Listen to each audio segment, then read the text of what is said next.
said yourself, you're pretty well off. You live in San Diego. Well, I'm not. I don't want to present myself as a super rich dude. I'm not Cliff Bleszinski, but yeah, I can sit on my butt and stream. So you're allowed to sit in your butt and stream, but like, what have you done to give back to those that don't have privilege? Have you donated any money? Have you donated your time? Have I donate.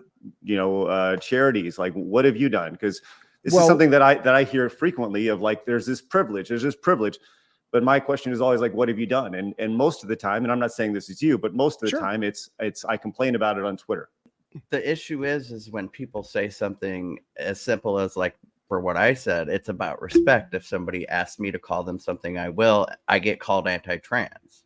That's not anti-trans. I don't understand. Somebody said the pronoun issue is all about respect and personal respect. If somebody trans asks me to call him he or she, I will call them that. But if they demand it, I will not, just for the simple fact they're demanding something of me. But what's the difference? Are they in a position to demand anything from you? Is it like a boss? But that's my point. I'm not gonna do it for anybody who demands it of me. I don't understand the difference between somebody saying. So you're saying if I was a trans male and I met you at work and I said, we could be strangers. Okay, fine. I could walk up to you in a parking lot and I say, hey, dude. Okay, and I say, oh, no, it's not a dude. I'm a trans woman. And you're like, if you say, would you call me she instead? I'm sure. Okay, but if I said, fuck you. No, that's different. That's where the disrespect happens. But if I said, oh, no, I need you to call me her, please. I'm not asking. I'm saying that's what I need. So it's how it's asked. It's okay. So it's not the demand versus ask. It's respect. Exactly. It's about respect. If you want me to respect you, then ask it in a respectful manner, and that's the point. But yet, I would be. Well, how many trans people do you know that have asked you in a respectful manner? I've a lot. Anyway. Okay. Well, no. What I'm saying is, in your actual real life experience. Yes, I used to live in Palm Springs. Great. So have you met trans people who have said, you better fucking call me? Okay, then they're assholes. Yes. Right. But that's my whole point. But I've been labeled as anti-trans online just for saying that simple statement. It's about personal respect. That's the entire point. Don't you think? I think there's a lot of truth to what you're saying. Well, I don't know if there's a lot of that. Here's what I would say. I think there's a lot of truth to what you're saying. But I do think there is, and I'm sure there's some kind of term in sort of personal relations where when I see this a lot, not just in this thing, but like black and white relations and illegal immigration and all this stuff, men and women, where a lot of times, and as a straight white male, there is, and I know a lot of guys push back on this, but there's a privilege to that in our current society, in our capitalist society. Okay. So you're aware I am gay. Just okay, great. For the context of the situation. Okay. Well, I saw Kirby in the background, so I assumed. Oh my God. Are you assuming? Look, I can make jokes. But listen to me though. What I was saying to you, I love Kirby. I heard the new Kirby's great. Shh, let's focus.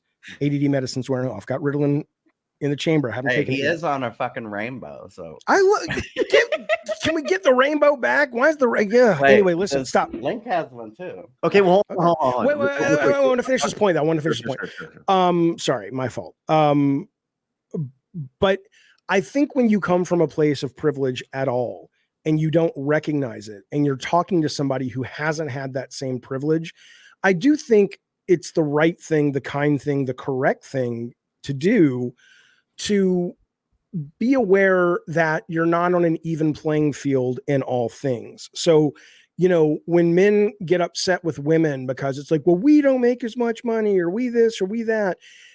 And there are some issues in the men's rights movement where it's like, okay, homeless shelters and things like that. Absolutely. Most of them I think are bullshit, but there's some that are valid.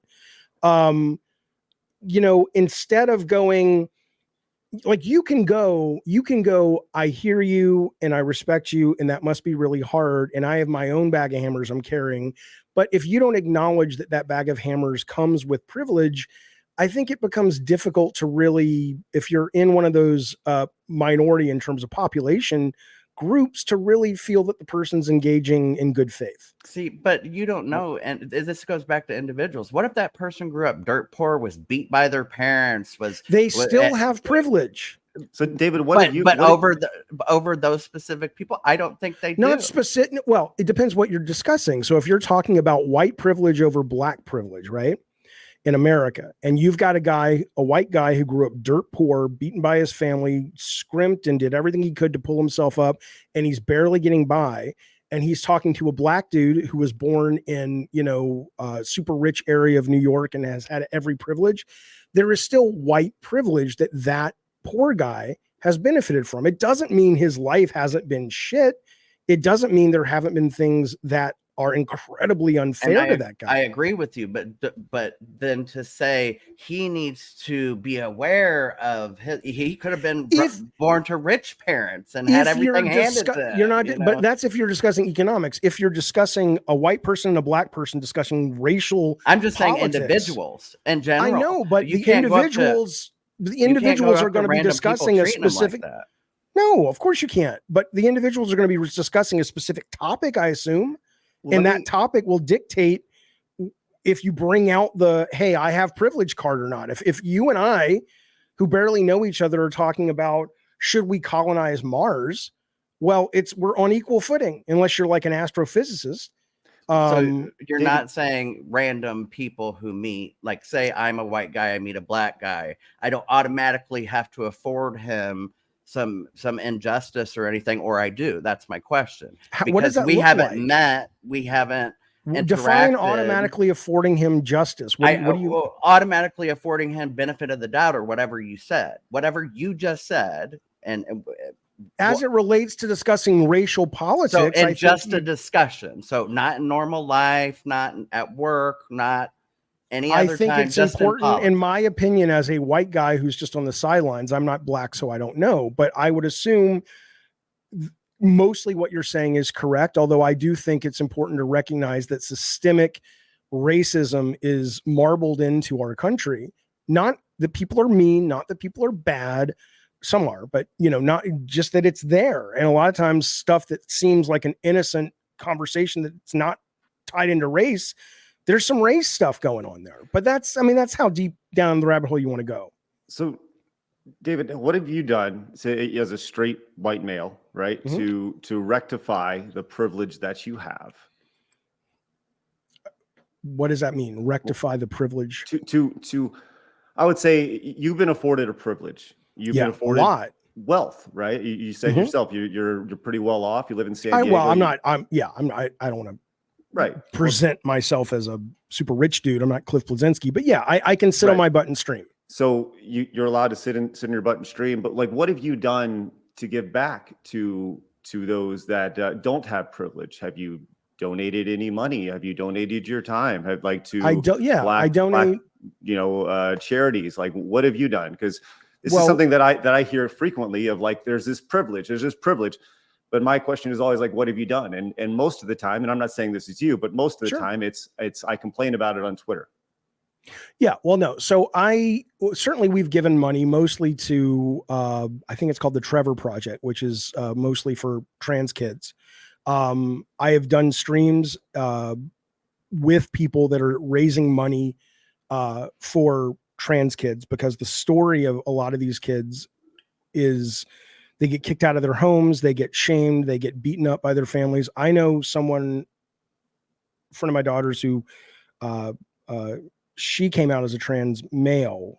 I forget what it was. No, he came out as a trans female. So whatever.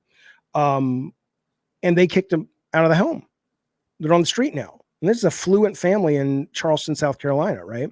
So I do streams to sort of help raise money. What's confusing? What's good? I'm having a hard time tracking what you said. You had a hard time tracking what you said. Yeah, so it's hard. Are they a boy or are they a girl? They were assigned at birth male, and they are now trans female. So they have a penis. And I don't know if they still do. I don't know.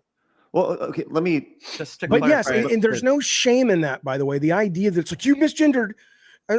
Because it's difficult, because we have a society that presents most often as a relatively defined version of male and female, and it's confusing. If you enjoyed that clip, make sure you hit the subscribe button. Would greatly appreciate that, so you can find more clips on the channel. And of course, come join us live Monday through Friday at 11 a.m. Central Time for our live Side Scrollers podcast. We would love to see you there.